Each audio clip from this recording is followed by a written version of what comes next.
think we can get going. So I'm Anne-Marie Slaughter, the President and CEO of New America, and I'm delighted to be hosting this event and to be welcoming all of you. As a former law professor, the Brandeis Laboratories of Democracy quote was one we pulled out on a regular basis for various briefs or articles, and it is a lovely image. It is not an easy image to make a reality. In the sense there are 50 states and they range widely in their data and their responsiveness to wanting that data. And so what today's about is taking that rhetoric and the framework of progressive federalism, and Lenny Mendonca, our board chair, is here, who's been doing a lot of writing on progressive federalism with Laura Tyson, and the whole idea of federalism as laboratories of democracy, taking that rhetoric and making it a reality around fixing our democracy. So my tweet for today is, you want to fix our democracy, start here, because it needs to be done state by state, and it needs to be done on the basis of what's actually happening, what's actually working, what's not working, because that's part of collecting data. So we've had a number of people working very hard on putting together this database, turning those streams of data into something that you can see and use. And our job going forward is going to be working with states to make sure that people are using it and that we're cross-fertilizing it and that we are renewing our democracy, which is, I emailed recently with Larry Lessig, known to many of you, as somebody who's been very actively engaged in working on political reform, and he sent me back a little note that said, FD first. And because we were writing about something that needed to change, and I wrote back to him and I said, what's FD first? And he said, fix democracy first. So that is where we are, and welcome to all of you. I'm going to turn it over to Mark Schmidt, who will introduce our panel, but it's a day that represents a lot of work and a lot of promise. Thank you very much.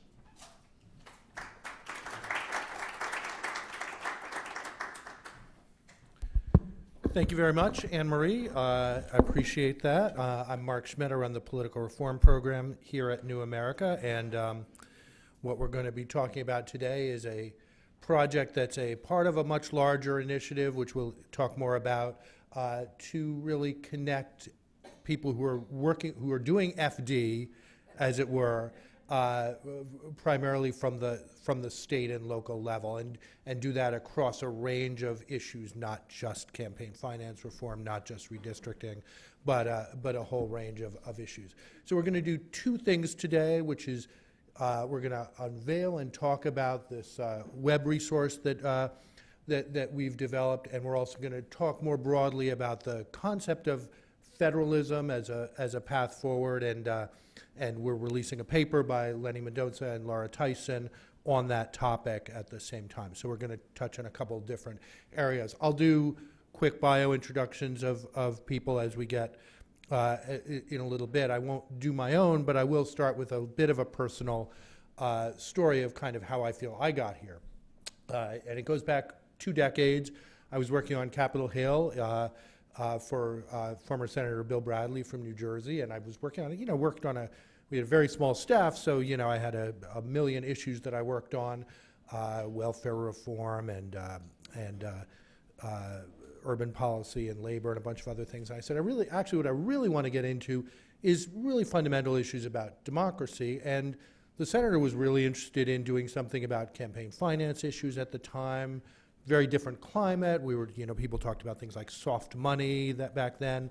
Now we talk about dark money. So it was a different era. And we had a kind of tried and true method for, get in there, find a big idea, and try to build on it. Not very different from how we approach issues and challenges at New America.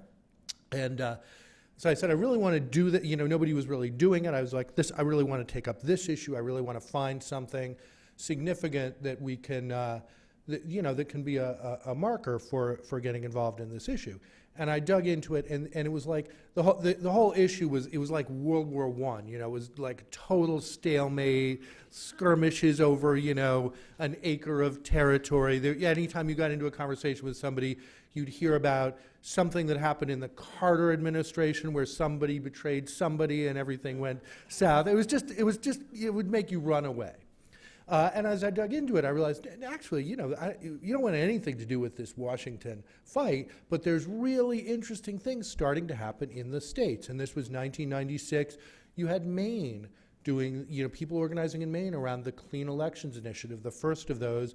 Second one came in Arizona a couple years later. Massachusetts actually did an initiative like that, although it was basically destroyed by the legislature. You started to have activity in states, so it was like, okay, instead of our big federal thing, let's get some of these people from states into DC and make sure that people know about this and know that this activity is going on, and that was a great way to start, and that's kind of where my journey here started, and I feel like I'm still at the point of saying sometimes to people, there's this incredible stuff happening in states and you really ought to know about it. A couple years ago, I testified at the Federal Election Commission, and I talked about some of the interesting things that states and local governments were doing with small donor democracy and whatever. And I remember one of the commissioners said, what I'm hearing today is just the most unfamiliar and bizarre thing I've never heard about any of this.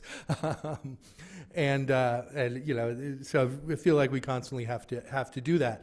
And I think, as I got into it, and for a while I worked at a foundation that was supporting a lot of this work, there was kind of a theory of change at that time that went kind of like this. First, you can just write off legislatures. Politicians aren't going to fix democracy. Do everything by, use ballot initiatives where you can and win. And then you'll get momentum, we'll build momentum, and eventually that will lead to change at the federal level. And that was a theory. And then when those initiatives didn't, some were undermined by legislatures, as I mentioned, and they didn't actually lead up to, there wasn't quite the same level of momentum. They didn't lead to national change. There was a kind of disappointment about that, and a kind of a lack of investment in some of these projects, and a bit of a setback. But I think the problem with that was seeing states largely in those instrumental terms as a way of getting to a DC thing, instead of seeing states as, an end in themselves. The states are where people live their lives. Democracy starts at the local and state level. It's where people begin their political careers and pick up the habits and assumptions and ethics of their future, and it's where the issues that voters really most directly care about are decided: education, crime, housing, and so forth. So it was really valuable in rethinking this. In this era, I think we really need to begin to think about states as really ends in themselves. They are 50, 51, add territories, you can go further, real democratic entities in themselves that have their own problems and need fixing. And the other thing about that earlier wave is it really didn't take the idea of experimentation very seriously. Most advocates thought they had a model of what they thought the right answer would be, and they were going to pitch that everywhere they could, and not enough recognition that each of these procedural changes will play out differently in a different political culture or climate. States are different, and you're not actually letting people build solutions for themselves where they live. And so I hope in this new era where we're beginning to see tremendous experimentation across a range of democracy and non-democracy related issues, we really should take this seriously. One of the interesting things as we were working on this project and thinking about what the best name for it, my colleague Lee Drutman suggested Laboratories of Democracy, and we all liked that idea immediately, and I asked Elena Souris, who's done a lot of the work on this, to just poke around the web a little bit and find out, are there other organizations using this term? Are there other sites using this term? And there were surprisingly few. One thing she came back with that was really interesting was really a paper from a few years ago by Michael Greve, who's a conservative legal scholar at the American Enterprise Institute. And his paper complained that, that when people used that Brandeis quote, which is from a case called State Ice, where Oklahoma wanted to license ice companies, and Brandeis thought they should be able to. But Greve was basically said, people don't mean laboratories of democracy when they say this. They mean bigger government. They want to see it ratcheted up. If it was experiments with, restricting labor unions, Brandeis wouldn't have been into it. So people don't really take that idea seriously. And it's actually it's an interesting paper, an interesting point. I think the historical question is for historians, but I think for us, we want to say, we do want to take that concept seriously. We think it's extremely important that we mean it, that we know that there are things that we're going to try that might fail. There are things that are going to try that succeed beyond anyone's imagination, and you could see a lot of those things. There are little things that you wouldn't think would make such a big difference, like automatic voter registration, that sometimes make a huge difference. So, we want successful initiatives to be improved and refined, and we want people to be unafraid to acknowledge that promising ideas have shortcomings. And I think that's very often we're in an advocacy mode, and you don't want to hear it, that there's some, unintended consequence or some way in which a reform might leave people out. But it's really important to be as open-minded as possible about what those things are. So some of what we're going to try to do with this website, and we'll show you, is make sure that we're coupling information about what's going on with as much analysis as possible from people like the Campaign Finance Institute. Michael Malbin is here, and academics and journalists about what works and what doesn't. And that's partly so that when people are looking for what can I do in my state that might improve democracy, there's a resource. But even as people are looking at initiatives, they're improving. One thing that I've observed over these decades that I've been, on the margins of these reforms, is that the characteristic of the most successful reforms is that they're actually always trying to improve themselves. So I've always been very enthusiastic about New York City's campaign finance system, which is provides a 6-to-1 match for small donors, allows a lot of people to run who wouldn't otherwise be able to run. Small donors play a much bigger role. Really, I think what's the secret sauce to that is that they have, by law, a review after every election cycle. They have hearings, there's funding for that, and they make changes all the time to make that law better. And that's, I think, what we can hopefully show and recognize. So what you're going to see here today is not just maps, it's a kind of baseline for analysis. Like when you take those medical exams where the doctor just says, we just need a baseline. We just need to figure out where you are so that we can begin to see the trajectory of changes. So a lot of what you'll see here is that kind of baseline. So I'm going to do, we're going to walk you through the site, and Cheyenne Polimedio, who's the deputy director of the program, will start that, and I'll pick that up. And then we will turn it over to Lenny Mendonça, who's the chair of New America's board, co-chair of California Forward, which is where this project began, and we're deeply indebted to their getting this project going. And Lenny's a senior partner emeritus from the Washington, D.C. and San Francisco offices of McKinsey and Company, where he founded McKinsey's state and local public sector practice. And Lenny is indefatigable connector of all things related to reform and improving the way this country's governed, and somebody I have tremendous admiration for. So Lenny will talk about the paper that he and Laura Tyson have written about federalism, and then we're going to do a discussion of that, and the discussion will include Lenny, Karen Hobart Flynn, who is the president of Common Cause, who's been on the staff and leadership positions in Common Cause for 25 years. Common Cause is, the quintessential government reform organization going back to the 1970s, and one of the few that has, a huge network of active state chapters, and has always worked in the states. And Karen's been Senior Vice President for Programs and Strategy at Common Cause and became president a couple years ago. We'll also be joined by Larry Stafford, who's the Executive Director of Progressive Maryland. Larry began his career in public service at 17 with the organization Acorn, fighting against closure of low-income apartment complexes in Prince George's County. He's worked on a lot of electoral and issue-based campaigns in Maryland and around the country. In 2015, he became Executive Director of Progressive Maryland, which is an organization I've been familiar with for a long time. And one of the reasons that we wanted to invite Larry is because there's a lot going on in Maryland. There's a lot of activity around campaign reform. There's a lot of activity around voter registration and other means of improving democracy. It's just a very rich state, and a lot of people who are really on the national stage talking about these issues, whether it's Donna Edwards or Congressman Jamie Raskin or Congressman John Sarbanes, have been real leaders out of this, come out of Maryland. So, we're not ranking states here. Some people sometimes do rank states. If we were, we'd look highly on Maryland, which is not to say that there aren't tremendous problems there. And after we do that, we'll have a bit of a Q&A. What I'd like to do is, usually those of you who've come to events here know I'm very tough about questions must be questions. We're going to have an exception here, which is like if you're here with an organization that's working in the states on democracy issues, please take a couple minutes to tell us what you're doing, whether you have a question or not. But that's a limited exception to our harsh rule.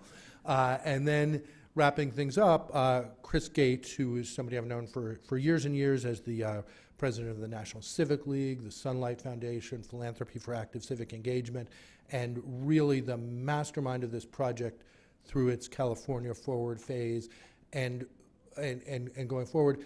Chris will talk about kind of the other set of activities that the groups involved in this project, which include Common Cause and other organizations, will be doing going forward. So that's our plan of action, and let's look at this beautiful website, which Cheyenne and Elena have devoted hundreds of hours to, and as well as our communication staff, and we're happy to show it off.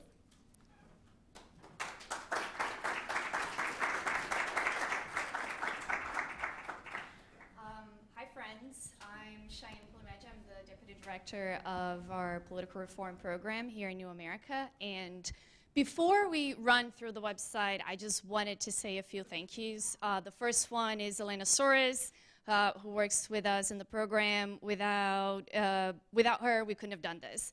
She, we were calling states and trying to get legislation and trying to get contribution limits for campaign finance, and we literally could not have done this without her. So thank you, Elena.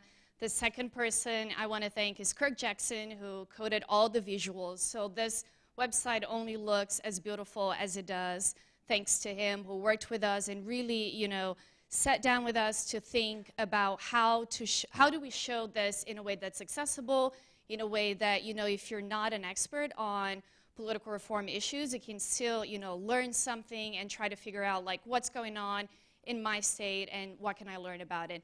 And lastly, Catherine Wilson with events, and Laura Pratt in comms, who really helped us pull all of this together, feeding you guys and making all of this happen. So thank you.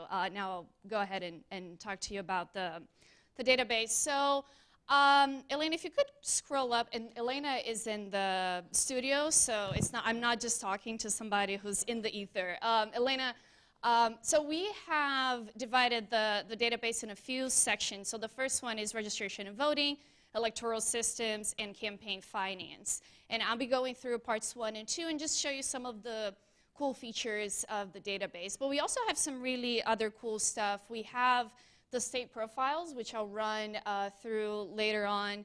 And to add to what Mark said, we have in Appendix 1 the analysis of reform proposals, which was our sort of attempt to provide information for people who want to say, okay, well, I see that California has a top 2 primary, but I don't know how I feel about it. Is it a good system? Is it a bad system? So you can go there, click on it, and then you can see somebody who will say, yeah, this is the best idea ever, and somebody will say, well, there are some shortcomings to it. So you can make your own judgment as to, is this a good reform or is this a bad reform?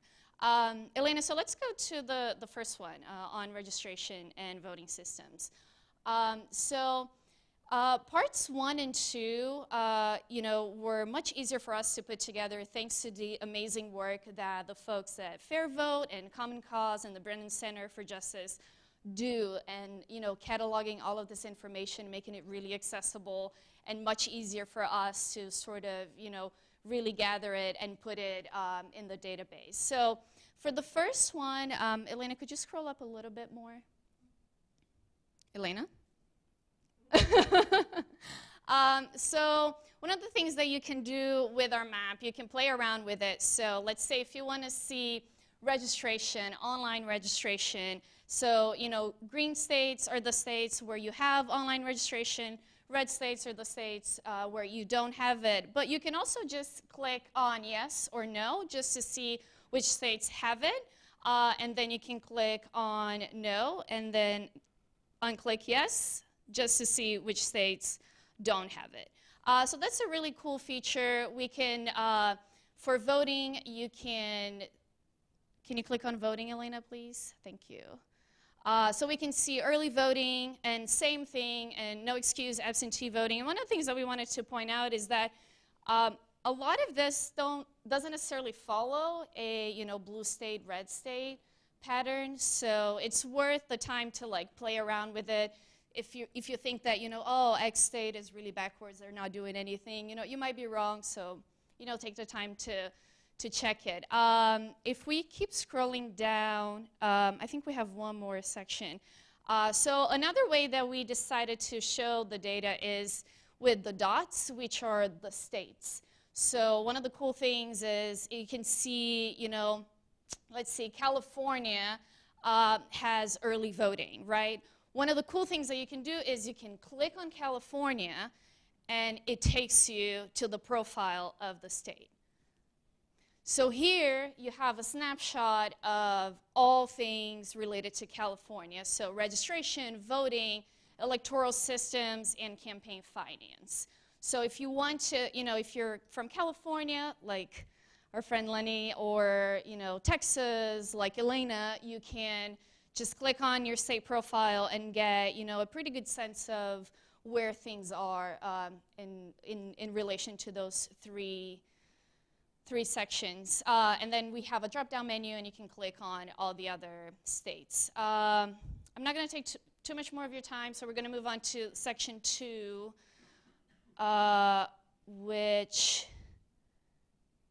is on electoral systems. And my favorite part about this one is on ranked choice voting. And Fair Vote does, amazing work cataloging this and tracking it and saying, these are localities that are waiting for implementation. These are places that have it but haven't implemented it yet. So same thing here. So we have cities that are using RCV, locally awaiting implementation, military and overseas, which is something that, people don't necessarily think about, and parties. So let's do cities using RCV. And, we have Maine, which actually was this close to having it as being the first state using RCV, but they're still waiting. They might be able to make it happen, but they adopted it in 2016. So you can hover over the states, and you get a little snapshot of information, sort of when it was implemented, where is it based, and all of that.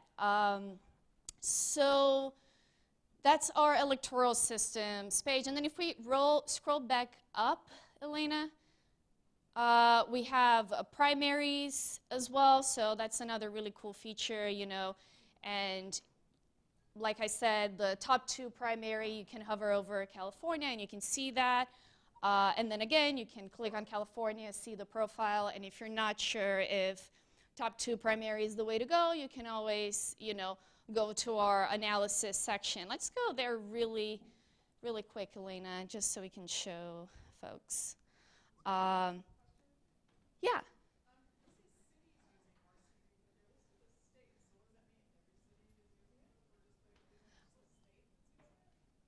What? Yeah.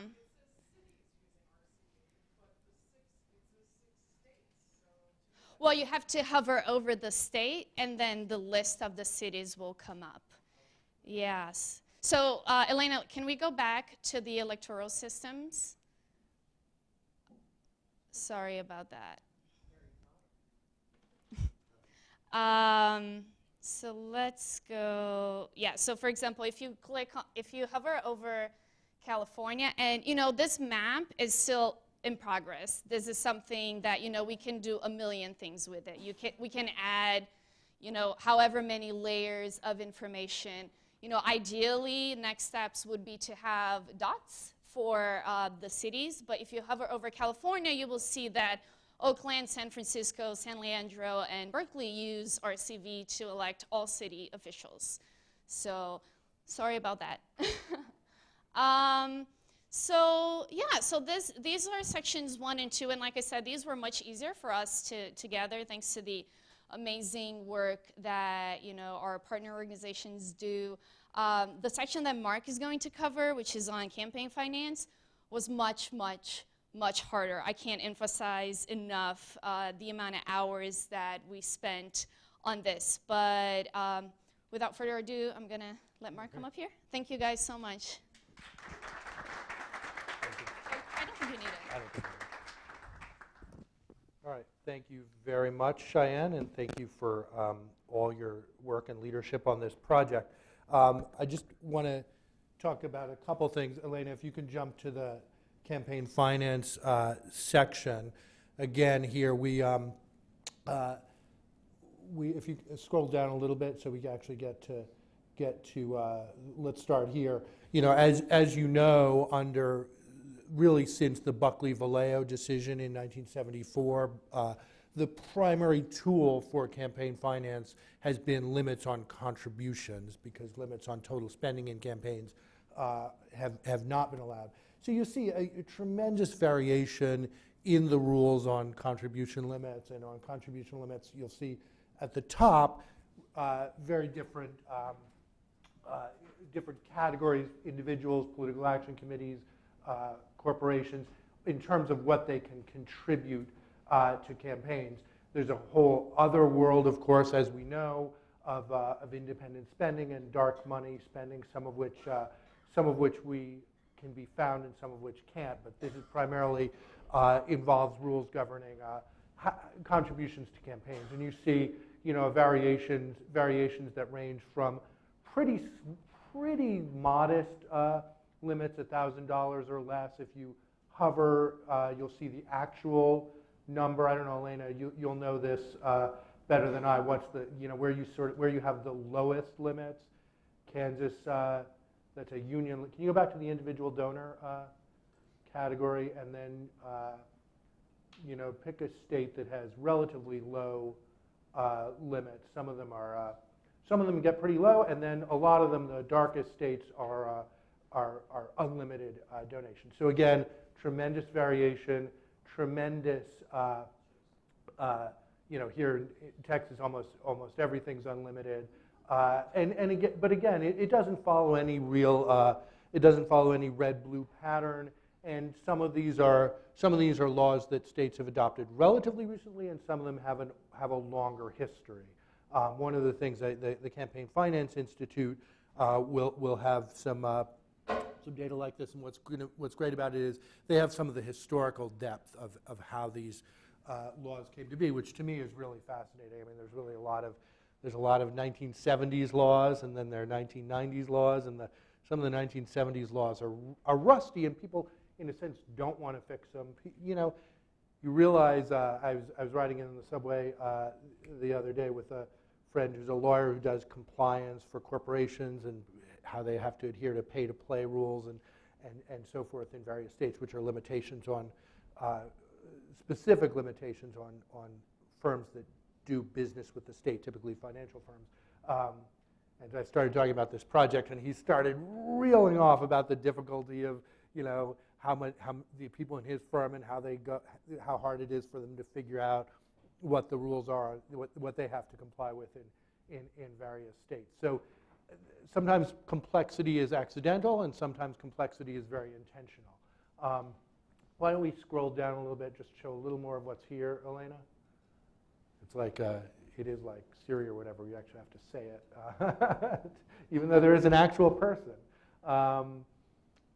This is basically disclosure requirements. Disclosure has kind of been the other tool in addition to contribution limits that can be used to manage the role of money in politics. And as you see, those rules vary greatly. And then, of course, everything that is disclosed can be found together at the National Institute of Money and State Politics, which is followthemoney.org, another, an organization that's also part of this larger enterprise.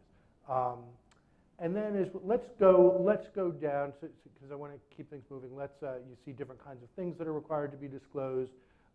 Again, that's on the map. But let's jump to the public financing piece of this, Elena, because this is really, I think, in a post-Citizens United world where a lot of things are operating outside of that limited system.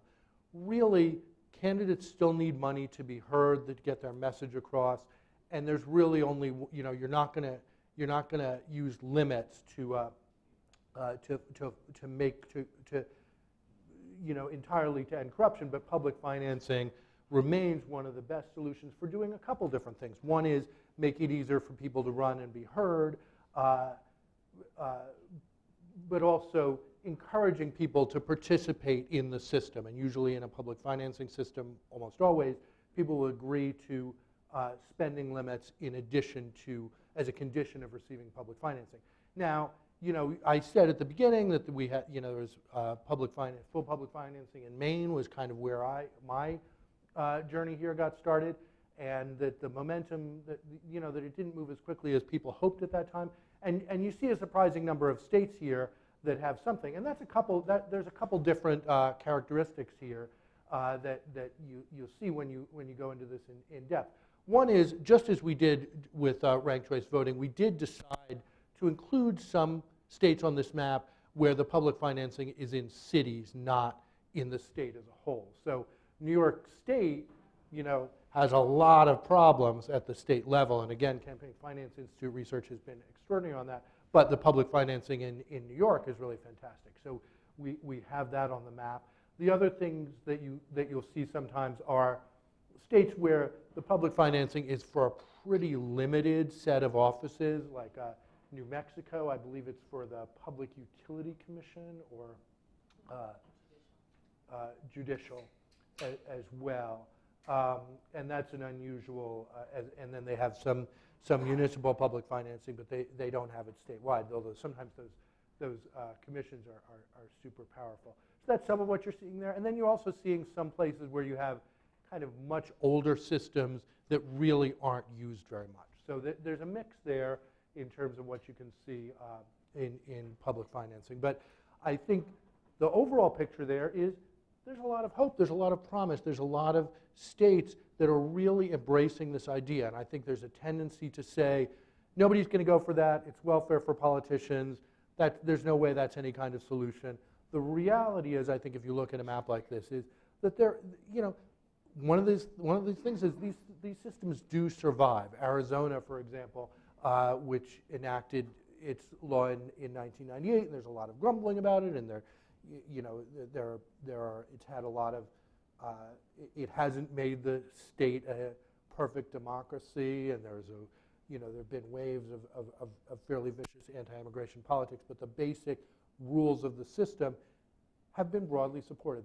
They're politically sustainable. It's often easy to kill these things, and a couple have been killed, like in Massachusetts, but at the same time, where they take hold, people get used to them, and I think one of the valuable things is that we'll have, not to fall into that trap of talking about states instrumentally, but we will have, elected officials who've come up through these systems. We'll have people who started their careers on the New York City Council, moving up to the state representative level, potentially moving to Washington. You'll have people, there's going to be significant change in Arizona. You'll have people who've come up through this system who are used to it, who can say to their colleagues, you know what, there is an alternative to sitting in that room for 6 hours every day and calling up rich people. There is an alternative and it can work.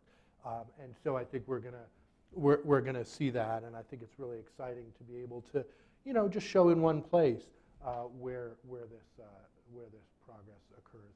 And then, Elena, I just want to show one other thing because I didn't even know this was happening until yesterday, which is, Elena, that the page that Cheyenne created that has all the resources, you created that has resources from all the states, like the guidebooks. We should bring Elena out when this is over. Yeah, exactly. So we have sources for everything, and often those will have deeper. You know what I'm thinking of, Elena, is the one page that has the, you know, we don't have to see it. Take my word for it.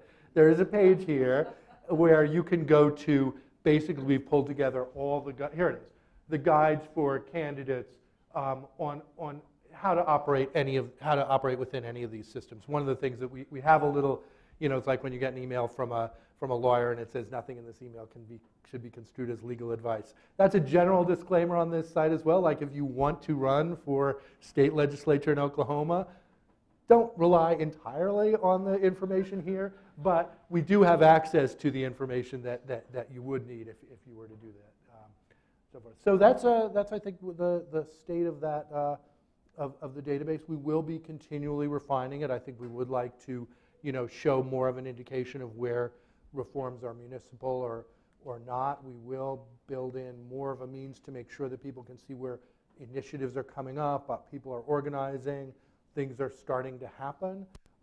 But again, in terms of the baseline, to use that word again, this is a really good snapshot of the state of American democracy, where people live in American democracy. So with that, I'd like to, you know, we'll have time for questions, and I hope we have a lot of them. But I want to turn it over to Lenny, really talk more broadly about federalism and its promise and limitations, and then we'll have a broader discussion on that topic.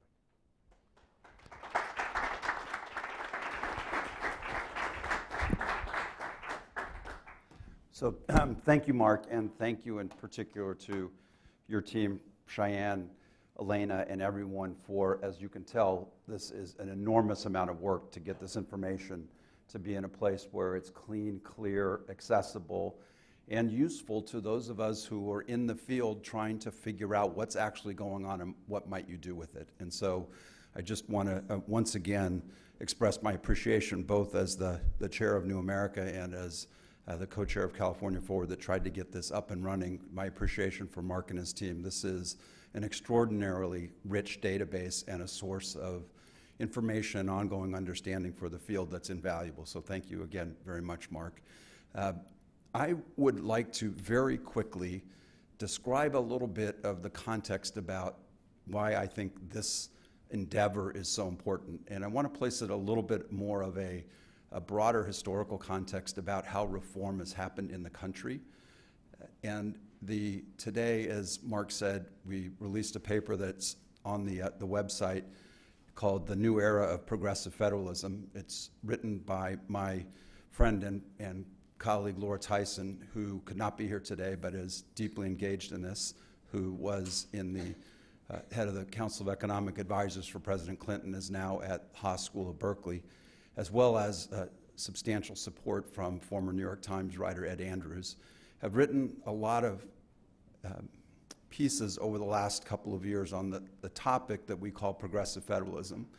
We did not make up this term. It's something that has been in the literature for a while. In particular, there's some really interesting writing on progressive federalism from a legal standpoint by the head of Yale Law School, Heather Gerken, who is extensively talking about the legal precedent for it.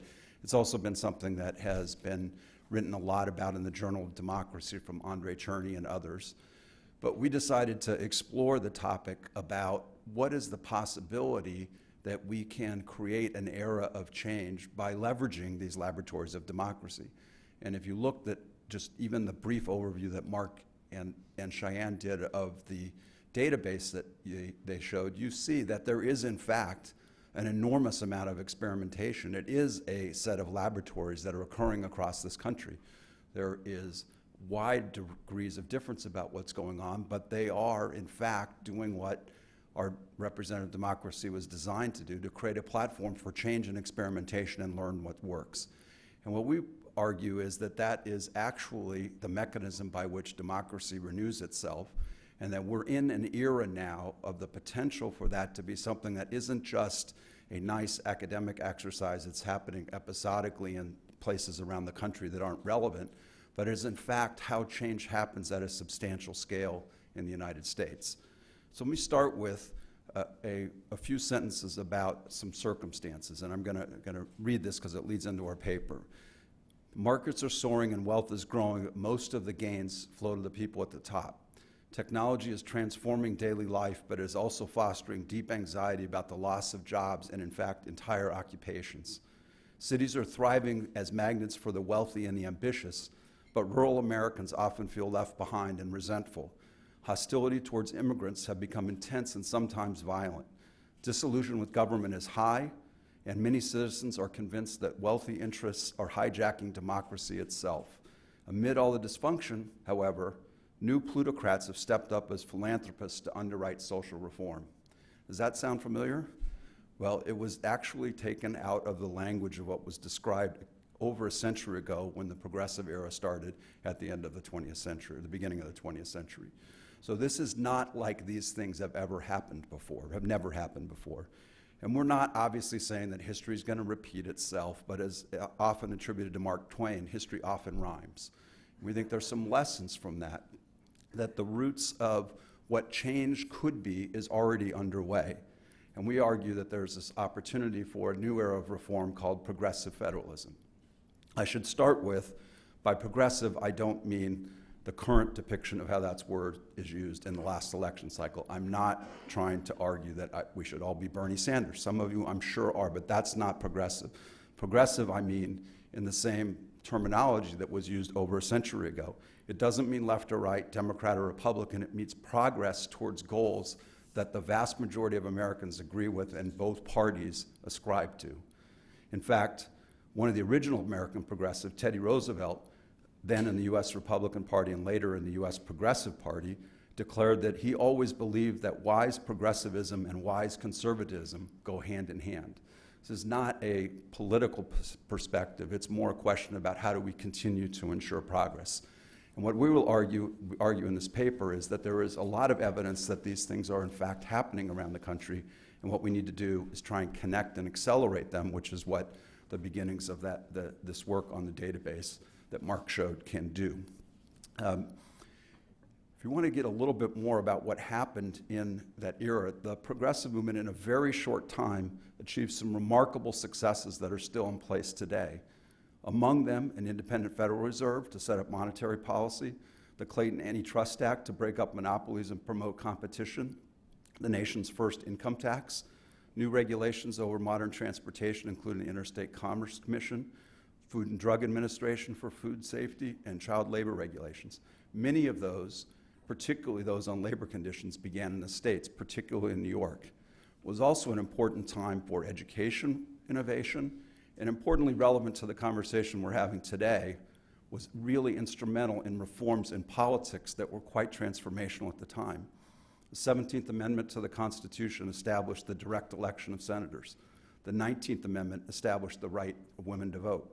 Also inspired a whole set of changes that citizens more direct control over their governments and ability to circumvent some of the systems that people felt were dominated by party bosses and special interests, including things like the initiative process and reform processes, which were imported from Switzerland but first practiced in Oregon. So there wasn't like this never happened before, and it was also something that felt like in the long sweep of history, it was a very short time period. In just something like 20 years, these sets of reforms started in different states around the country, became learning laboratories that actually worked, and then scaled to much larger things, including constitutional amendments to the U.S. Constitution. So we think there is some historical precedent there. Progressivism is important historical antecedent. Federalism is the second part of it, which is what we're talking about today in addition. The 10th Amendment to the Constitution says powers not delegated to the United States by the Constitution nor prohibited by it to the states are reserved to the states respectively or to the people. Embedded in our Constitution is basically an escape valve that says we use these laboratories, the states, and below that cities and citizens, to be places where experimentation can happen and we learn, and also where we have opportunities to scale what's working, and importantly, as Mark said, stop what's not working. As opposed to waiting for big, grand solutions that only happen within the Beltway, there is that opportunity for experimentation and learning that can then scale. So we're, in the paper, describe a number of arenas outside of political reform where we see that occurring, both as offensive progressive federalism as well as resistance progressive federalism in areas as wide as healthcare to air quality to education. There is enormous experimentation going on where a lot of the activity actually occurs at the state and city level that influences and informs federal policy. But as Mark said, not just inform federal policy, because California, if it were an independent country, would be the 5th or 6th largest institution in the world. To think of it as just it's an instrument of the federal government is not the way the system actually works. So thinking about these things as opportunities for scaled change that can then replicate is where we're thinking. I have my own views, and again, to be clear, the views in this paper are not those of New America or anyone else other than Laura and me, but we do think there is a really interesting opportunity for political reform in particular to catch fire. And one of the things that I'm sure we'll see as Mark's database and the work going forward points out is these are not just little isolated things that are happening and not changing. That map is going to be a very different, colorful map with all kinds of different colors in the next few years. And we encourage that. But what if you want to have laboratories be not just experiments, but experiments that have impact, they have to connect to each other somehow. So that there's something more than individual isolated outposts. Hubs can replicate, networks connect those so they can scale. And what we want to do with this database and the opportunity to connect reformers more fully around the country is have them learn from different experiments, know and learn each other, know and learn from each other, and then take things that felt like they would, in an old era, would have taken decades to happen much more quickly. I'm not naive about this. We're not Pollyannish or ridiculously optimistic that these things can happen. We do believe, however, that this system was designed for experimentation and change. And we think there's an opportunity with the Laboratories of Democracy mindset, particularly enabled by the kinds of soft infrastructure support that we're describing today, creates an opportunity for much more rapid change that's good for democracy, good for the United States, and something that can regain confidence of those who are doing this work to say, you're not just out there in an outpost doing something that's irrelevant, you're actually part of how change happens. So I am delighted to be here today to talk about this, encourage you to read our paper, and look forward to talking about it some more as we go forward. So thank you.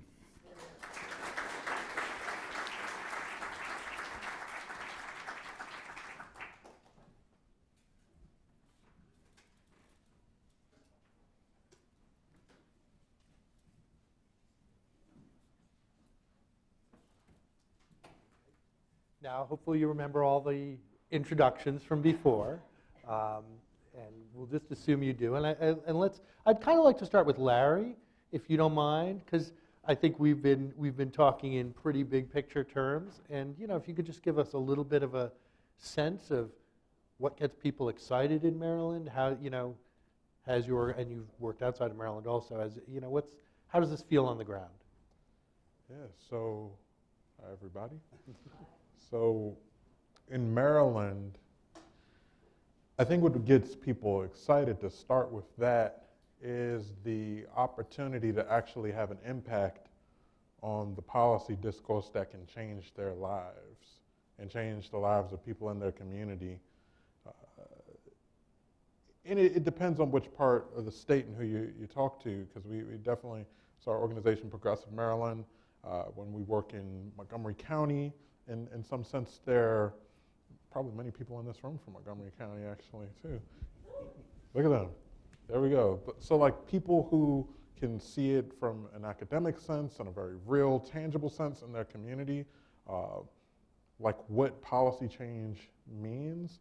And then where I'm from in Prince George's County, you have a bit different of a dynamic in which, like, when we talk about a small dollar matching program, we had a community meeting in a part of the county where it was a new concept more so. It's not a place in Prince George's where folks are just running around looking for like ideas about, you know, small dollar matching systems. But when it's explained in a way as to this is how you can make your elected officials be more accountable to you, to ensure that more people have access and opportunity to be able to run for office and to change the ultimate policy outcomes, that's when people get excited. And we had, I think it was a whole hour or two to really like just dive deep into that. Where there are pockets in this country and there are pockets in Maryland for sure where people have lost faith and trust in local government, in federal government, and in the institutions of this country. And so it's been important for us to have something to provide as a light at the end of the tunnel to say that there is another way of doing things. There is another way that we can get to the goal of change in our communities together. So people are excited about change more so.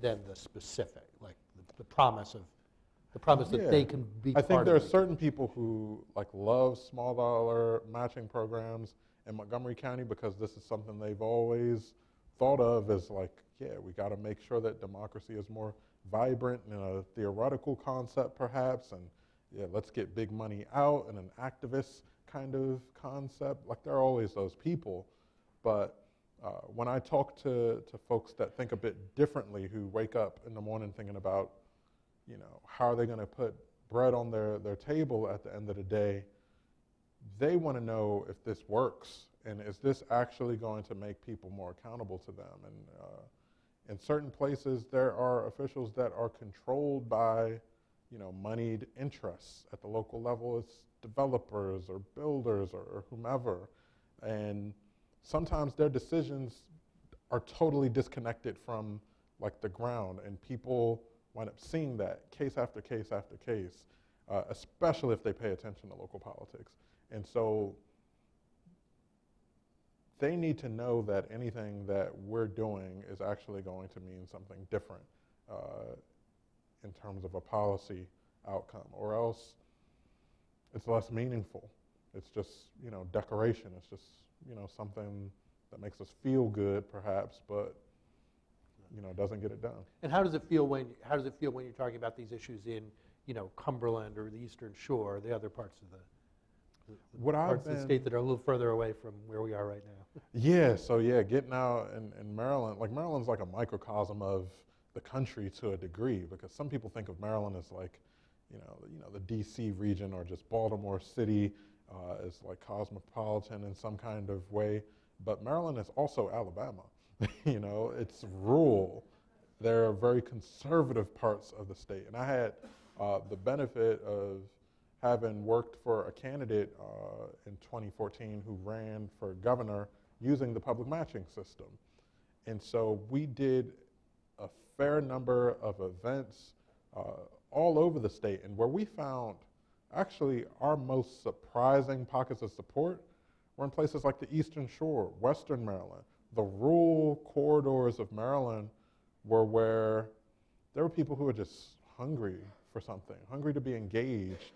And when they found out that this is a candidate who's not accepting PAC money, who's not accepting money from corporations, and is in fact, you know, able to help amplify their small donations, because in a lot of senses, there's the rural poverty is in many ways similar economically to inner city poverty in terms of like dollar for dollar. So folks were happy to see that they could have a donation of $10 that would be amplified and have an impact. So yeah, so it's all over the state, I think. And just like when you showed the map, like how there's southern states with certain systems. People want effective, accountable government that's transparent, that's actually going to deliver something from them at the end of the day. So. Great, thank you very much, Larry. Karen, you probably, everything you saw is probably all in your head, because you do have a very a wide perspective because Common Cause works on the full range of democracy issues and works all across the country. So, reflecting on Larry's experience, how do you see? It's interesting when we talk about some of this, I think of also the moment we're in. Common Cause has 1.1 million members. We have a network of state organizations in 30 states, and we have seen a groundswell of interest in both an alarm about what people are seeing at the federal level. So there is some element of resistance. What can we do? How do we fight back? Rallies and other things. But what's been interesting to me is that this activism has pivoted to focus on what can I do at the state and local level around transparency, to prevent rigging of district lines, so on redistricting, on money in politics, and people want real tools for how to engage. And so we have been working on more trainings, not just for places where we have state staff who can work with activists, but actually in places where we don't. And so there's a real hunger for a democracy that does listen. And I worked at the state level for more than a decade in Connecticut, and actually was one of 50 organizations, but really helped to lead an effort to move small donor reform in Connecticut. And I used to lobby before it was in place, and I lobbied after it was in place. And I was just up there testifying about a couple of weeks ago, and I delighted in how it transformed the legislature.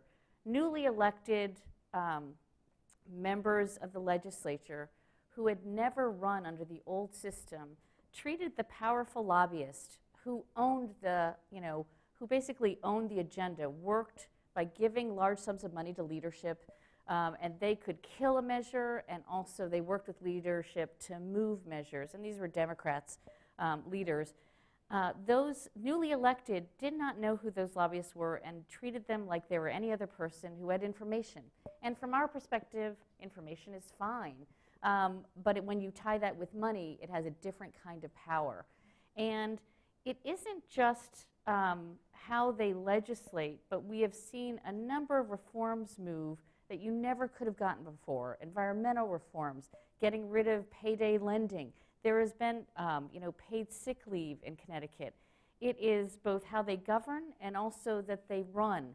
And they run by going back to their district and talking to their constituents. So their priorities change. And if you talk to legislators there, they will say, my constituents care about that if a child in a classroom misbehaves, it's criminalized. And we have this prison pipeline starting with misbehavior in school. And we want to look at juvenile justice, or we want to end the death penalty. So for me, those are the kinds of things that appeal to people. So it's not just oppositional, although we'll see some of that as well. The fact that the FCC is moving against net neutrality rules, we are seeing 25 different states introducing legislation to create those net neutrality rules in their state, or doing it by executive action. So we're seeing some of that opposition, but also real interest and engagement from groups that are not affiliated, Indivisibles and others, with how can we create this at our state or local level. Right. Lenny, the example of net neutrality, and you and Anne Marie wrote a great piece about the role of states in net neutrality. It's a pretty good example, I think, of the kind of federalism that you're talking about, and also where you almost, in that case, you might have a de facto national stand. Companies that want to operate in multiple states are going to wind up in at least one that would have those net neutrality rules. So it becomes, in a way, like the California emissions standards, right? So that's one model. But how do we make sure that we have that, as opposed, that's a model where federalism almost becomes de facto national. but there's another model where you almost have like two countries, right? And how do we avoid, coastal progressive federalism and the rest of the country being kind of left behind? So I'd say a couple of things to that question. One is we need to acknowledge that experiments and laboratories are messy. And so this isn't going to be a really clean, simple, I went into my lab and eureka, I discovered the ultimate solution to everything and here's how it's going to roll. That's not the way it works. And so you are going to have experiments and some of them are not going to work. And some of them, it doesn't make sense to have 50 different regulatory structures around cybersecurity. You kind of like to have your whole country protected that way. So, but thinking about individual components and saying, sometimes the best thing on areas where you're at the leading edge of how parts of the economy, parts of the country are moving, it's actually better to have some experiments before you lock everything in stone so you can never move it again. So an example of that was one that you mentioned around standards for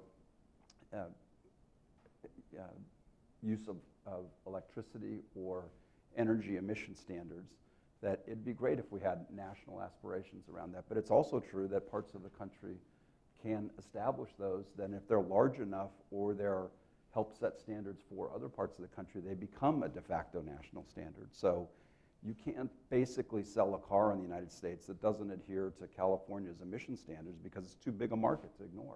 And you don't want to produce 35 different models of cars with different emission standards around the country. That also works in the other direction, where you want to be able to sell textbooks. You probably want to make sure they're actually relevant in Texas because it's a very large marketplace. And so there's some of those things that happen. Controlled. Exactly. Yeah. So there are things that should not be delegated or completely different around the country. Many of those are enshrined in our Constitution and are things that are protected by the judicial system. So to be clear, when we're talking about federalism, I'm not talking about a new era of states' rights, where states can choose to adhere to things that have already been litigated and agreed to at the federal level. That's not what I'm talking about. What I'm talking about is experimentation and things that are to be established, that then there will be standards established. I'm curious, maybe Larry and Karen, both of you, we're all, I've always been really enthusiastic about small donor public financing systems, but what are some of the other democracy reforms that kind of catch people's attention? Is it different things in different states? Does redistricting have that power? What can people kind of get their heads around and get excited about in your experience? I'd say, in my experience in Maryland particularly, redistricting definitely gets people excited, especially when they have a handle of what it means for them. It's one of those issues that I've even seen, like just organic energy build around like a reform on multiple perspectives. You of course have the more conservative folks in Maryland, the Republicans in Maryland, they're totally, screwed over in many ways by the redistricting in Maryland. They don't have the power to control anything.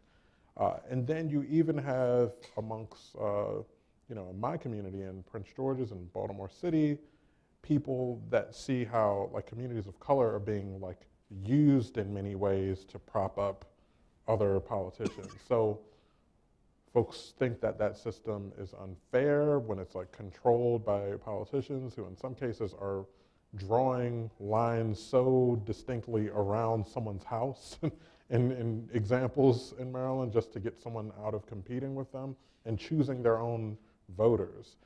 So when we talk about redistricting in Maryland, like there's a lot of energy around that.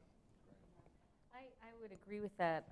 Redistricting, anything where you see incumbents rigging rules in ways that silence people's voices. So another that we are seeing, and redistricting is one where there's a lot of energy, is around voting reforms.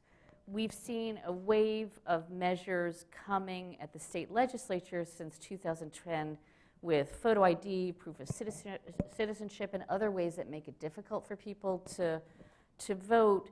And over the last couple years, we have seen more bills moving in state legislatures that open up the process. So online voter registration, automatic registration. I know that we had worked to lead the effort in Oregon with many other groups. And when Oregon passed automatic registration, California and many other states looked at it.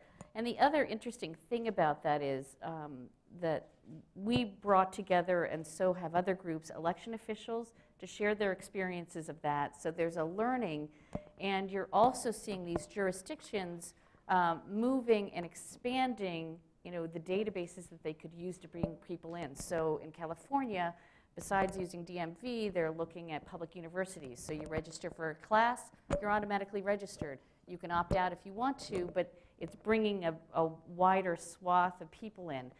The other thing about these reforms, redistricting and voting reforms, is we are moving these with bipartisan support. There are Republicans that believe, this is cost effective, it can get rid of challenges that appear, dead people on the list, and that it's technology and progress. And so, and on the redistricting side, Democrats do it in Maryland, and Republicans do it in North Carolina, Wisconsin, and Pennsylvania. And so we're also seeing courts becoming much more responsive to litigation around some of the redistricting that we're seeing too. That's great. I would love to see, even like in Maryland, I live just inside the DC line from Maryland, and if I drive up like through Frederick or something like that, it just blows my mind. The same person who represents the district kind of across the street from me also represents this completely very different part of the state for no reason. And I'm surprised politicians aren't more agitated about that. Like, it would be a lot easier to represent a community than like a slice of this community and a slice of another and a slice of another. Well, they're safe. They're safe. They are safe, right. I mean, they have one.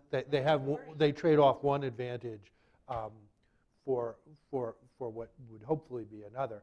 And I think it is interesting, Karen. Whenever I've been around the community of election officials, we hear about very high-profile people like Chris Kobach in Kansas who actively want people to not vote. Right. But you get in the room with 90% of the people in a room of election officials, secretaries of state, and so forth, want people to vote. That's right. And they work in that way. And sometimes I'm like, if we could translate this culture actually to some of the other areas around democracy, that's in some ways kind of a mission statement. No, that's right. Yeah, Lenny, do you want to add to this or ask any other questions before we open it up a bit? The only one that I'd say that I'm seeing more experimentation and energy around is primary process reform. So California implemented a top two system or an open primary that is underappreciated in terms of how it changed the dynamics of elections and how people govern. That's not the only mechanism, as I'm sure we'll talk about in a bit. The excitement and enthusiasm around ranked choice voting now is palpable in different parts of the country. It's one of those examples that it's a little complicated to explain in the first instance, but once people understand it and start to use it, it is actually a much better approach to elect people, and it's actually harder to do in the first place in larger states just because it is a big change. But that's where even thinking below states to cities and understand what's working and how you scale from there is, I think, a really interesting phenomena. I'm sure we'll talk about that later, but that's one that I'm really intrigued by. I think there's a lot of us, Lee Drutman in our program and me have also, we just moved rapidly towards a much greater appreciation of the merits of ranked choice voting. And actually, New America actually has a long history on what used to be called instant runoff voting, and which can be a slightly different model. But we're doing more and more on it. And Lee's article about Maine 2 weeks ago or a week ago in our blog on Vox.com, which is called Polyarchy, covered a lot of that. Is a really great introduction to the topic. Can I just Of add course. one thing about ranked choice voting too? It moved by ballot initiative in Maine, and it actually is a great complement to the small donor public financing system. One of the challenges they had were third-party candidates were becoming spoilers in the election, and so it decreased interest in the public financing program, particularly at the statewide level. And so when you couple those, then you don't have third-party candidates playing that spoiler effect by virtue of that reform. And so it can be a reform that enhances other reforms as well. That's a super important topic, and I think one of the things that we want to be able to do with this database and the maps is be able to see where are these things fitting together, and then you can dig in and see how do those two things relate to each other, and some are positive and some are not. I was, for example, I was never a big fan of term limits on on just democratic principle. I think people should be able to vote for who they want to, but there's no arguing that term limits made a big difference in making the New York City campaign finance system work, because you kind of cleared the decks, basically started over with a new system and additional changes to the power of the city council. So that's something I think we really want to And statewide, they have such a problem with these people sticking around for decades, and a corrupt leadership that makes it really hard. I'm not necessarily endorsing term limits, but I'm just as a good example of how things work together. One of the things, a phrase that always struck in my mind when we were first launching the predecessor to the Laboratories of Democracy was co-chaired by Leon Panetta. And one of the phrases that he always said is, all of what we're trying to do is make good governing good politics. Why can't those be the same thing? And helping align activity so these different elements of reform actually get people to govern in a way is what most people want to do when they're governing. Right. It's actually do a good job, and that shouldn't be bad politics. It should be good politics. Right. That's a simple phrase for a very large ambition. Sorry, Karen. Just when 49% of people in Congress come from the state legislative level, they can bring those ideas with them. I remember in 1999, Chris Murphy was a freshman House member whipping our votes on the inside on a small donor public financing program. And now he's in the Senate, U.S. Senate, and is a huge fan of the program. Let's open it up to questions. I'll reiterate, if you're part of one of the groups that's part of the larger partnership here, please don't hesitate to say, 90 seconds or so about what you're doing and what's exciting. Doesn't necessarily have to be in the form of a question. But if you're not, please put your remarks in the form of a question. In the check shirt. And Christian Osam will bring you the microphone. Hi, friends. My name is Ruben LeBron, and I work with Fair Vote. And like folks here were talking about, we work to advocate and implement ranked choice voting in cities, states, and the national level. So if anyone here is interested in knowing more about ranked choice voting or introducing our organizations, we can do the DC thing, exchange cards and grab coffee later. Besides that, I'm super excited, my inner nerd, about this new map. So thank you so much for everyone that did an amazing job on this. Thank you.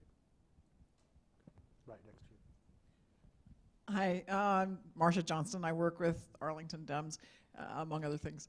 And I just had a question. I know that ranked choice voting, I'm Californian originally.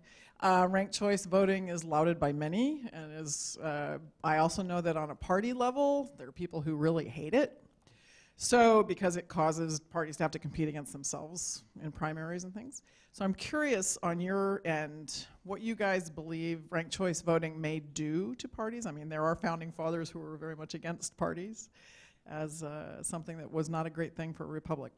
So I'm curious what you think ranked choice voting would do to the party system.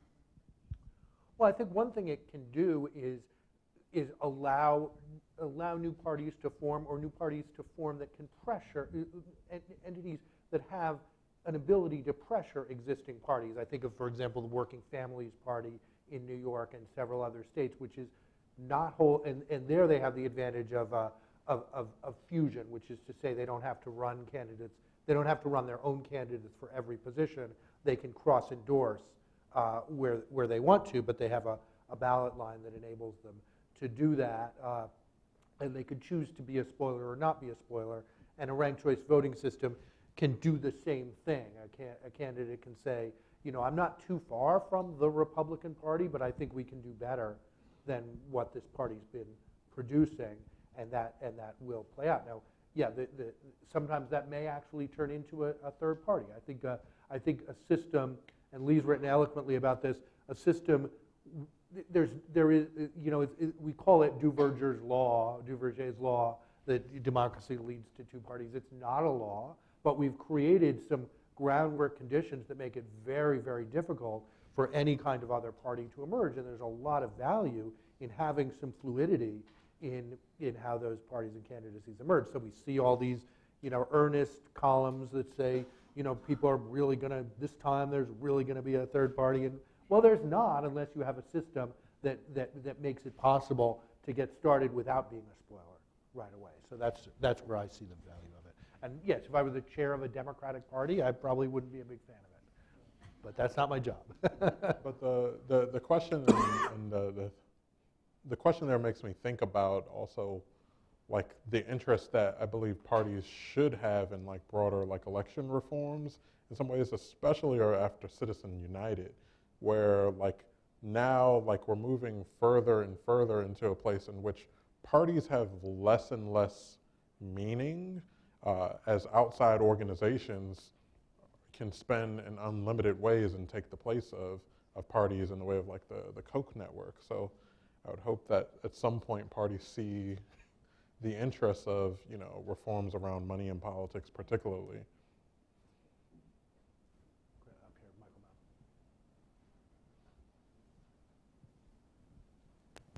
Thanks. Michael Malvin, Campaign Finance Institute. Thanks for a really great job that you've done, and Cheyenne also. And also for mentioning us. I want you to know what the Campaign Finance Institute will have by April, and can be integrated with what you're doing and give some slight indication of what you can do with it. So we have created a database with about 500 variables per state per year.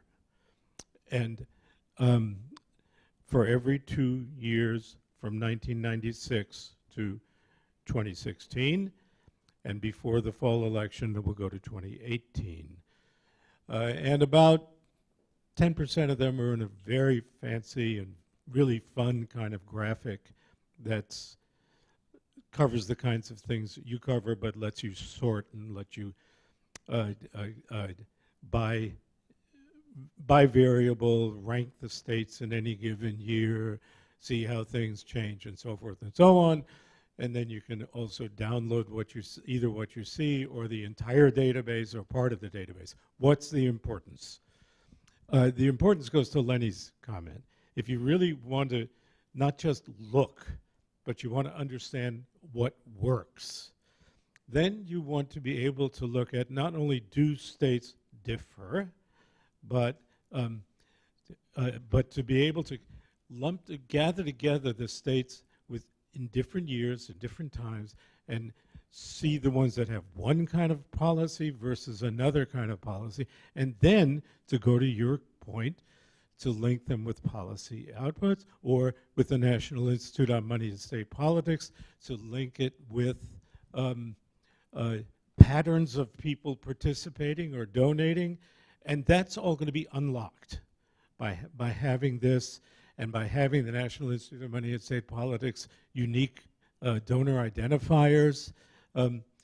What's going on here and what you're enabling by pulling people together is that we can finally begin to say, what do we know about what works, rather than, here's my opinion, and damn it, I'm going to stick with it.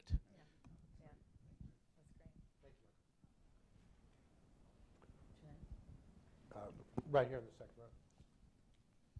Hi, I'm Jeanette Senecal with the League of Women Voters. I'm really excited about this. Some of these folks I've just begun collaborating with and haven't met in person.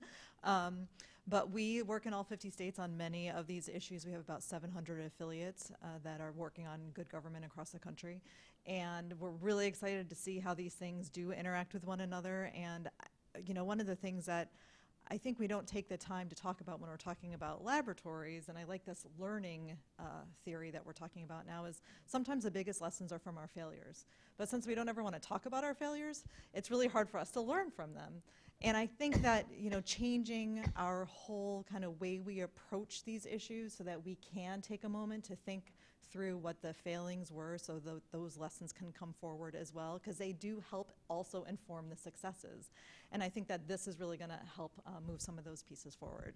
And I'd love to talk to anybody who wants to chat with me about any of the league's work. Do you want to name a A failure? failure? Yeah.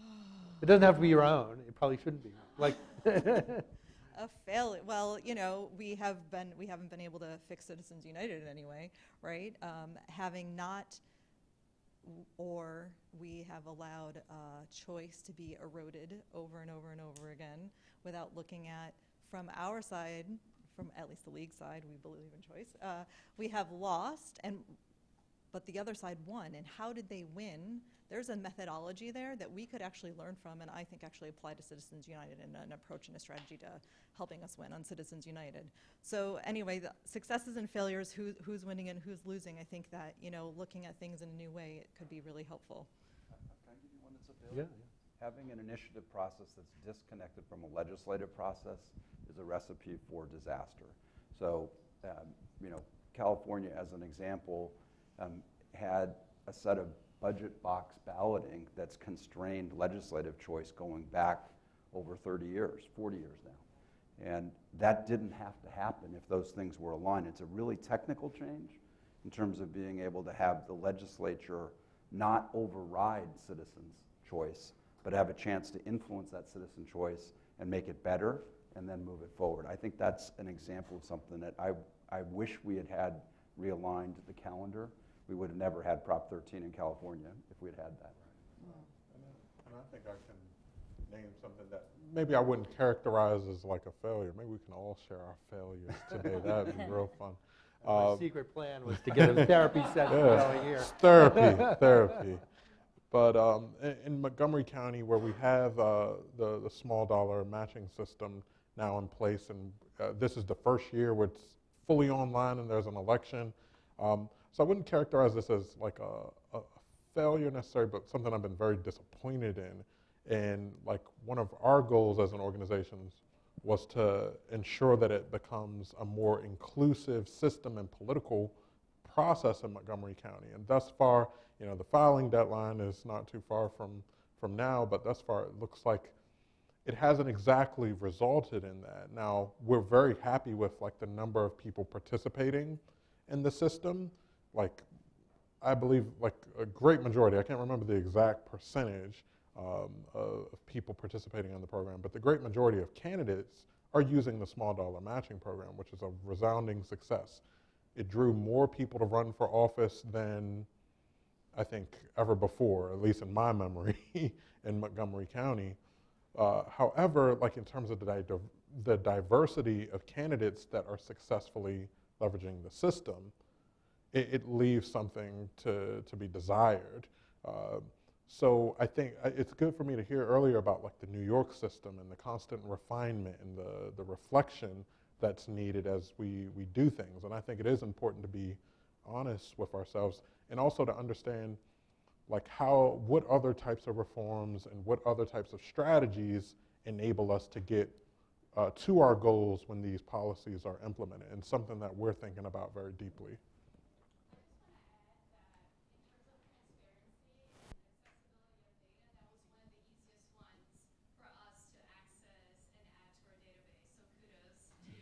There we go. That's great. Lenny, your mention of initiatives is a real, initiatives play a really complicated and awkward role here.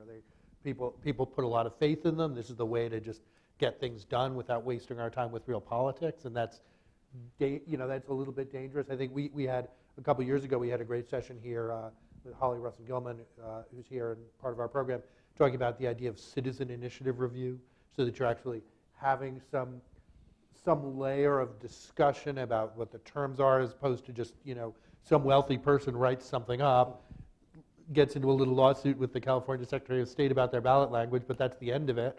that's setting the terms of debate. So you have citizens' voice in the vote, but you don't have citizens' voice in determining the terms of what it is beyond a yes or no. I would just add, and there are a lot of national groups that are convinced that they have solutions. They also hire consultants. We're going to come in and we're going to do this. Those measures fail because they're not implemented, because there isn't anybody on the ground who's bought in, a coalition that sees these reforms as a means to an end for them to achieve the things they want.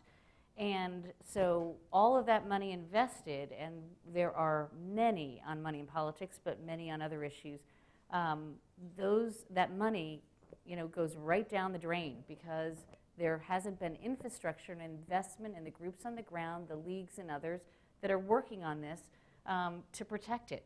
I mean, we passed fixes after Connecticut, and we had a 4-year lawsuit that went up to the Supreme Court. Luckily, they denied cert, and we were able to make changes, but we passed fixes after 2005 in 2006, 7, 8, 9, 2 fixes in 2010, 11, 13. And actually, that's why I was testifying about some other things we need to do. Democracy is not a destination. It's something that you have to continue to work on and guard and protect. And new legal, there are new legal cases that come to the fore, new practices that you have to continue to monitor. I think Connecticut's been a really good example of the value of like getting in there and working with the legislature to build that consensus. I think Sorry, yeah, sure. One more thing on initiatives. 70% of the U.S. population has access to some form of initiative or referendum as part of their democratic toolkit, either at the state or city level. It is a really important lever. It needs to be used in the right mechanism to ensure things, but I do think it's a very important outlet, especially if it's a consultative and citizen voice that then influences the legislative process. So I just want to be clear that I am a big fan of a properly designed mechanism for citizen voice. And properly used. I mean, we've all seen that, the national person who comes in and says, we did a poll and our initiative gets 68%, even when we test all the opposition's messages, and then it gets crushed or not. It gets crushed in the ballot box or not implemented. I just want to point out one in Maryland where polling to do a measure in Howard County did not look very strong, but engagement of activists, and actually I'm not sure if Wendy Fieldson, the DI, is here, but the DI, which has a network of 60 groups and 40 million activists, engaged many national allies in that fight, contacts with 36,000 activists that made the difference in Howard County. Yeah, definitely. And it's something too, like the intuition of the people, like on the ground and in the community. Like people, there was fear of that welfare for politicians narrative popping up, but when you actually get out there and talk to people, and they have access to say, we have an opportunity to vote for something, and change something ourselves, they're very excited to get engaged in a process like that. And actually in Howard County, what we had to do, it was a ballot referendum to amend the charter of the county, which is a common practice in Maryland. And so I think it could lead to even other opportunities to change things at the local level. Let's get a couple more people in before we turn it over to Chris. Right there. Hi, good afternoon, everyone. I'm really excited to be here for this amazing discussion on what is a very gloomy day outside. But my name is Nicholas Massenberg. I am a gap year student at American University School of Professional Extended Studies, and I work in social media over at American Forum at the National Press Building. And so I guess in just thinking about the wonderful database you've managed to assemble here, what are some of the physical everyday applications you would hope might be implemented in the everyday policy debate that exists today? And then what implications are you hoping something like this existing might have on my own increasingly digital younger generation? Well, I think our hope, I have this little idea that people across the country wake up every morning, thousands of different people wake up and say, I really actually want to do something about democracy in my community, nationally, or whatever. I mean, sometimes we think that pull the covers over our head and go back to sleep. But sometimes it's activated. And I feel like it's hard for people to, I mean, Common Cause is invaluable here because it's a name people know, and the League is similarly in terms of organizations. But I think a lot of that energy and passion just dissipates because people don't know, they don't know what's a good idea. They don't know what other states are doing. They might have whatever their own capacity. They might be civic leaders in their community. They might be really great organizers. But there's no way to look around and say, what can I organize around that actually might make a difference here? And hopefully, I mean, I don't know that, it will be hard to get the kind of reach for this, but our aspiration is to get to the point where when that person wakes up, they can say, you know what, I'm going to go online, I'm going to find this database, I'll see what places are doing. And if I don't, maybe my assumption is that nobody will ever support public financing or small donor matching or anything like that. But whoa, actually there's a lot going on. It seems like not unheard of. There's places doing it. Dig a little deeper, find out how it works. So that's my my view. That's the idealized view of what we're trying to do here. One more quick thing to that. We're going to have the closing comment from Chris Gates going to talk about where we're going forward with it. That will help that more concretely. But one of the ways that I think about it is at a minimum is a tool that's useful for journalists, researchers, and those who are trying to understand what works and what doesn't. Think of it as like the human genome for democracy. It's like core data that's out there. Yeah. How it's utilized is really the next stage that those who really want to make something happen have to add to that in a way that's useful for you. So I think the answer to that, from my standpoint, is would love to have your input on what would be most useful to you. I was going to say, I guess since knowing now how much social media is becoming so important for young people to stay in the know about policy discussions and things like that, there could be novel ways, I guess, to create content targeted to younger voices and audiences through Facebook and Instagram and other platforms that tend to be where we go to sort of. Right, that's great. I saw Cheyenne had her hand up, and she knows. Wait, Christian, can you take the microphone back? Just to add to that, in terms of it being a resource for researchers and journalists, it's not up yet. We just launched the website today, but you will be able to download the data set. So you can download the spreadsheet and then sort of like mess around with it. You can run some regressions if you want. You can do pretty much anything you want if you want to dig deeper into that. So that's one of the other like cool added features of the database. We'll cover the range from Instagram to run your own regression and kind of everything in between. A couple more, and then I want to turn it over to Chris. Hello, my name is Kay Sklar, and I'm on the research team from Bloomberg Cities. And I was wondering if you could speak a little more about the role of cities in rebuilding our democracy. I know you touched on it a bit with that New York City example, but if you could expand on that, that would be great. Thank you. I can add, there have been a number of cities that have been moving reforms, like creating their own nonpartisan citizens redistricting commissions that are embracing a broad range of ethics reforms, that are moving small donor public financing like Howard County, and but also looking to move reforms in New Mexico, in Florida, in Chicago, in places all across the country. And so, which to us has been really exciting, because one, it is easier to move at the local level. There is more of a culture of city council members and county council members working together. It's less polarized, and so we see these as really exciting developments. And a lot of it is organic. It is just happening at the local level. It isn't always that there is a League of Women Voters or a Common Cause saying we should do this. People are seeing this, learning more about it, and I think a tool like this and some of what we're going to talk about next, I think could seed more interest and engagement around doing those kinds of reforms. Let's mention one other specific example, which we hadn't mentioned before, which is the city of Seattle and their experiment with vouchers for campaign contributions. That had been a purely academic idea for decades. Like, what if you gave everybody, a coupon for $50 that they could donate to contribute? What would happen? And Really, you have to find out. I mean, it could be that people say, what do I do with this, and stick it in the drawer and never use it. Or that could be, you could have a bad outcome, you could have a great outcome. It could evolve over time as people get used to them. But unless you ever try it, you will never find out. So Seattle taking that lead, giving it a try, actually worked quite well. Yeah. You get four. You basically get $100. You could give it all, or you could split it up.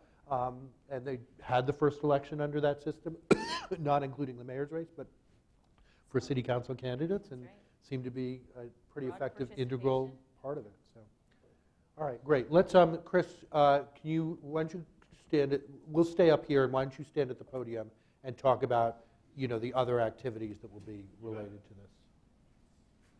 Great, and thank all of you for being here. We really appreciate it. So I'm Chris Gates, and as Mark said earlier, I've been involved with Lenny in this conversation for over 2 years. And before I give you 5 updates about where we go next with the effort, I just want to give a brief bit of history. So this conversation really started in early 2016 at an organization called California Forward. The idea there was that we should try and create a platform that would support and encourage political reform efforts that were happening outside of Washington. And we wanted to find ways to tell stories, to build networks, to create synergy. The goal was always to be agnostic about solution, that one of the mistakes that we think that the reform community makes on a regular basis is that they define collaboration as when you agree with my agenda.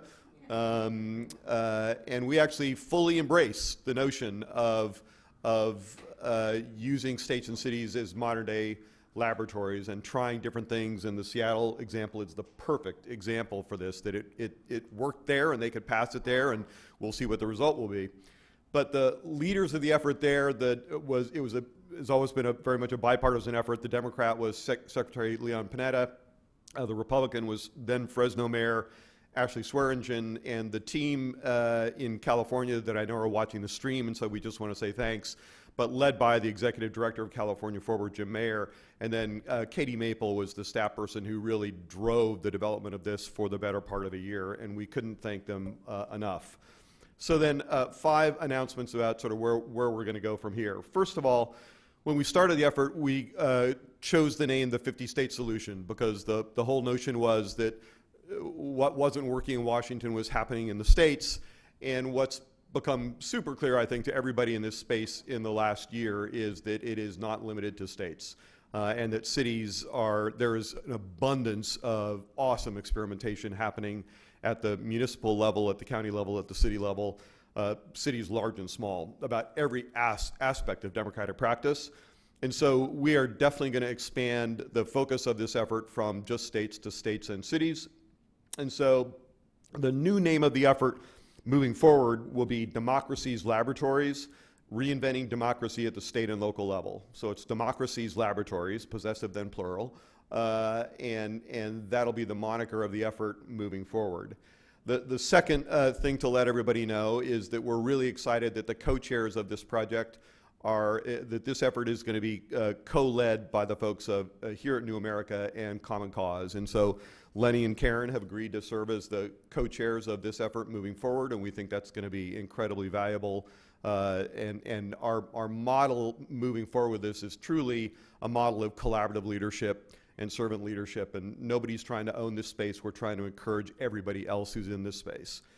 The third is that in addition to the incredible database and website that we saw Mark and his team demo earlier, that we're going to find ways to integrate 2 other sets of data and 2 other websites. Michael Malbin and the folks at CFI, Campaign Finance Institute, I will tell you I've had a sneak peek at his site, and it's a truly amazing site, incredibly interactive, amazingly fun to surf around, tons of data in there, but it tracks campaign finance flows and laws by year, by state, by race in a bunch of different and creative ways. And so we will definitely be highlighting their work as well. And then for those of you who were either at Unrig the System Summit in New Orleans recently or followed it, there was an announcement there of another site and another database that we absolutely intend to work with and highlight, and that is a site that was developed by Wendy and her team at Democracy Initiative. and Francis Moore LePay, Frankie LePay at the Small Planet Institute. And they've developed a real-time guide to every reform that's on the ballot in every state, and hopefully soon to be every city in the country, so that there would be a quick and easy way for people to quickly check to see what was happening state by state, issue by issue, all around the country. They're going to be partnering with Dan Newman of Maplight in California to build that site out, and we're really excited about that as well. And we think that between those three resources that they will provide really incredible assistance to everybody doing work in this field. Then the fourth piece is that the project has created an advisory council of folks because, again, we are fully embracing the notion of shared leadership and shared ownership.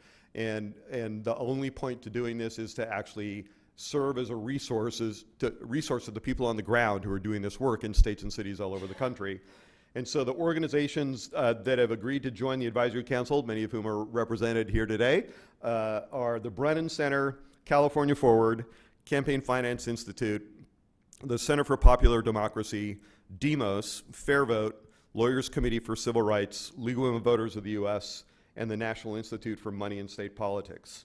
So we're really excited about working with that group and having them help guide us. And we had our first phone meeting the other day, and when they asked us, what do you want from us, how can we be helpful? We said, well, first of all, we hope you'll provide some content, because when we build out the final website, there will be room for blog posts and a curated news feed, and so any content that you can provide would be great. But we also said, we just need you to help us brainstorm about how we can be most helpful to help this movement move forward. And so it is truly an open process and an open conversation, and we hope if you guys have ideas that you can share them with us as well. And then the last thing to tell people is that we are in the beginning stages of planning a post-November 2018 convening here in DC. People who have done state-based reform work this year, state and city-based reform work this year. We hope that that convening can happen shortly after the election, and we hope that that convening will serve both as a celebration of some great successes this fall and some planning for what will come in the next few cycles. So we're very excited about the future of this. We're excited about the partnership with New America, incredibly excited about the work that Mark and his team have done on this database. And I would just finish by saying that if the canary in the coal mine for you about how well our democracy is working is Washington, D.C., it's really easy to be discouraged. And it's easy to be convinced that nothing is working and everything is sort of going to heck in a handbasket. But if you change your gaze to what's happening at states and cities all over this country, it's actually a completely different conversation. And I'll finish with a story told to me by a member of our advisory council who couldn't be here today. But she works here in Washington, and she said, it's actually depressing. And for those of you who live here and work here, you know some days can actually just really feel depressing. Like nothing works, and people don't communicate, and nothing's happening. And she was like, it's terrible, and sometimes I find myself getting really down. And then there was this meeting of state-based activists in North Carolina. I went to North Carolina, and I left completely energized and positive and thinking that, better days were ahead. And I think that that's the moment that we're trying to tap into in this movement and in this country and at this time. So thanks very much.